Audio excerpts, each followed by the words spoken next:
अस्सलाम वालेकुम। मैं सरकार अल्लाह दिता ना है मेरे। मैं बहुत 80 ਦੇ ਤਕਰੀਬਨ ਸਾਲ ਦੇ ਉੱਪਰ ਗਿਆ। ਰੁਜ਼ਗਾਰ ਮੇਰੇ ਕੋਲ ਨਹੀਂ ਹੁੰਦਾ। ਬੱਚੇ ਨੇ ਮਾਸ਼ਾਅੱਲਾ ਆਪਣੀ ਜ਼ਿੰਦਗੀ ਉਹਨਾਂ ਨੂੰ ਦੇਵੇ। ਉਹਨਾਂ ਦਾ ਬਾਲ ਬੱਚਾ ਬਥੇਰਾ ਖਰਚਾ ਉਹ ਟੁਰਨ ਜਾਂ ਮੇਰਾ ਟੁਰ।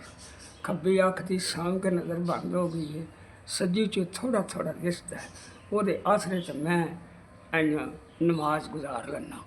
ਤੇ ਬੱਚੇ ਨੇ ਉਹਨਾਂ ਦੇ ਆਪਣੇ ਬੱਚੇ ਨੇ 4-4 5 ਬੱਚੇ ਨੇ 6। ਉਹ ਦਿਹਾੜੀਦਾਰ ਬੰਦਾ ਹੈ। ਮਸਾਂ ਮਾਰ ਕੇ ਉਹਨਾਂ ਦਾ ਖਰਚਾ ਤੋਰਦਾ ਹੈ। ਮੈਂ ਅਗਲੇ ਦਿਨ ਆਖਿਆ ਆਖਦਾ ਕੋਈ ਕਰਾ ਲਈਏ ਅਤੇ ਉਹ ਚੁੱਪ ਕਰ ਰਿਹਾ। ਮੈਂ ਇਸ ਤੋਂ ਬਾਅਦ ਕੁਝ ਮੇਰੇ ਕੋਲ ਰੁਜ਼ਗਾਰ ਨਹੀਂ ਹੁੰਦਾ ਜੇ ਮੈਂ ਰੁਜ਼ਗਾਰ ਕਰਕੇ ਅੱਖ ਚੈੱਕ ਕਰਾਵਾਂ।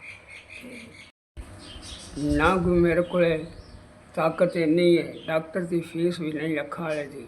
ਨਾ ਮੈਂ ਦਵਾਈ ਦਾਰੂ ਲੈ ਸਕਣਾ, ਨਾ ਐਨਕ ਬਣਵਾ ਸਕਣਾ। ਮੇਰਾ ਪੁੱਤਰਾ ਅੱਲਾਹ ਪਾਕ ਤੁਹਾਨੂੰ ਤੰਦਰੁਸਤੀ ਦੇਵੇ, ਜ਼ਿੰਦਗੀ ਦੇਵੇ, ਤੁਹਾਡੇ ਕਾਰੋਬਾਰ ਚੱਲਦੇ ਰਹਿਣ। ਅੱਲਾਹ ਪਾਕ ਹਰ ਮੈਦਾਨ ਤੁਹਾਨੂੰ ਫਤਹ ਦੇਵੇ। ਜੋ ਕੋਈ ਤੁਸੀਂ ਕਰਦੇ ਹੋ ਅਸਾਂ ਤੁਹਾਨੂੰ ਵੇਖਿਆ ਨਹੀਂ, ਤੁਹਾਡੀ ਇਮਾਨਦਾਰ ਦੇ ਗਰੀਬ ਬੰਦਾ। ਚਲੋ ਅੱਖਾਂ ਤੋਂ ਨਮੀਨਾ, ਇੱਕ ਅੱਖ ਦੀ ਬਿਲਕੁਲ ਨਜ਼ਰ ਕੋਈ ਨਹੀਂ, ਦੂਜੀ 'ਚ ਵੀ ਰਾਹ ਖੜਾ ਦਿਹਾੜੀ ਦਿਸਦਾ, ਰਾਤੀ ਨਹੀਂ ਦਿਸਦਾ। ਅਤੇ ਚਲੋ ਕੋਈ ਐਨਕ ਲਵਾ ਲਾਂਦਾ ਜਾਂ ਕਿਸੇ ਡਾਕਟਰ ਕੋਲ ਦਵਾਈ ਲੈ ਲਾਂਦਾ। ਤੁਹਾਡਾ ਭਲਾ ਹੋਵੇ, ਅੱਲਾਹ ਪਾਕ ਤੁਹਾਨੂੰ ਸੁੱਖ ਦੇਵੇ। ਇਕੱਲੇ ਆ 5000 ਰੁਪਈਆ ਮੈਨੂੰ ਲੱਭ ਗਿਆ।